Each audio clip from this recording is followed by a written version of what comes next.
Imagine you were standing in the ocean, just facing these relentless incoming waves. You're completely exhausted. But what if the water hitting you isn't actually your enemy? Today we're doing a deep dive into Dr. Fang Chang Carr's book, John Mindful in Gym Now Now. Yeah, and the mission today is to decode the critical differences between stress, burnout, and compassion fatigue so you can, accurately recognize the specific type of strain you might be Right. feeling. Exactly. Okay, let's unpack this. Because we hear these buzzwords, like, constantly, right? But the book argues we might actually be, well, fundamentally misdiagnosing our own exhaustion. We really are. And I mean, that misdiagnosis usually starts with the very first wave that hits us, which is stress. Just regular stress. Right, just regular stress. The text defines it, based on the source, as the initial pressure or this inner activation you experience when life suddenly demands something from you. Okay, sure. And anyone paying attention knows acute stress is actually a natural biological function. It's not always the enemy. We require a certain amount to stay alert and function. Oh, totally. Like a Yes. surge of adrenaline and cortisol, right? Exactly. It's literally designed to marshal your resources so you can solve an immediate short-term problem. But wait, if we all intellectually know that some stress is required for survival, why do we constantly panic the minute we feel it? Well, I mean, modern wellness culture treats any level of stress like it's a toxic spill. But wait, so stress isn't the villain. Is it more like the necessary friction a tire needs to grip the road?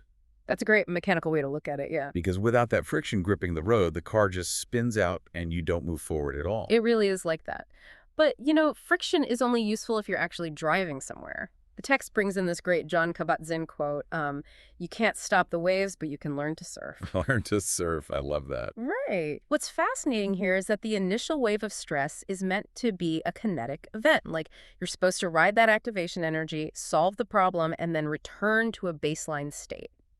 So the physiological trouble only starts when the waves just never stop coming. Exactly. You never get to rest on the shore, and that is exactly how normal stress mutates into deeper suffering. Which brings us to the breaking point. Because a tire spinning on asphalt for hours without stopping will just shred to pieces. It definitely will. And here's where it gets really interesting, because the book makes a super sharp distinction between two different ways we break down when we can't stop surfing: burnout and compassion fatigue.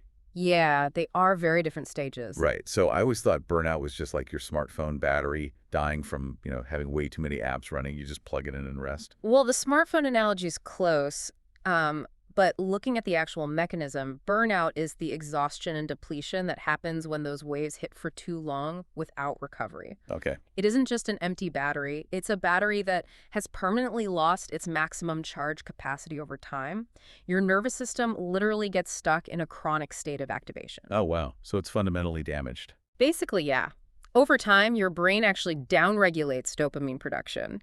You become cynical and deeply exhausted. Because your neurological reward system is literally depleted. Yes. But the book contrasts that with compassion fatigue, which it beautifully calls the heart's tiredness. The heart's tiredness. That sounds fundamentally different from a degraded battery. It is. It occurs specifically from carrying the pain and suffering of others. Right. Like if burnout is a bad battery, compassion fatigue is like the physical ache of carrying a heavy backpack full of someone else's rocks. That is a vital distinction. Yes. You are actively absorbing their weight. Mechanistically, it overloads a completely different part of your brain, your empathy center. So you aren't just doing administrative tasks, you're emotionally metabolizing another person's trauma. Precisely. Your mirror neurons fire as if you're experiencing that pain yourself. And if we connect this to the bigger picture, correctly diagnosing your specific fatigue dictates the remedy you need. So if you're snapping at your family after a long week, you really have to ask, is my battery degraded or is my backpack too heavy? Exactly. Because if you have compassion fatigue, sleeping for 12 hours won't empty the rocks from your backpack. Yeah. You need emotional compartmentalization, not just physical rest. Yeah. You can't fix a heavy backpack by plugging your phone into the wall. Knowing the specific name of the wave hitting you is the vital first step to actually surviving the ocean. So what does this all mean? It means recognizing these three distinct stages empowers you to protect your well-being. Which leaves us with a final question to ponder.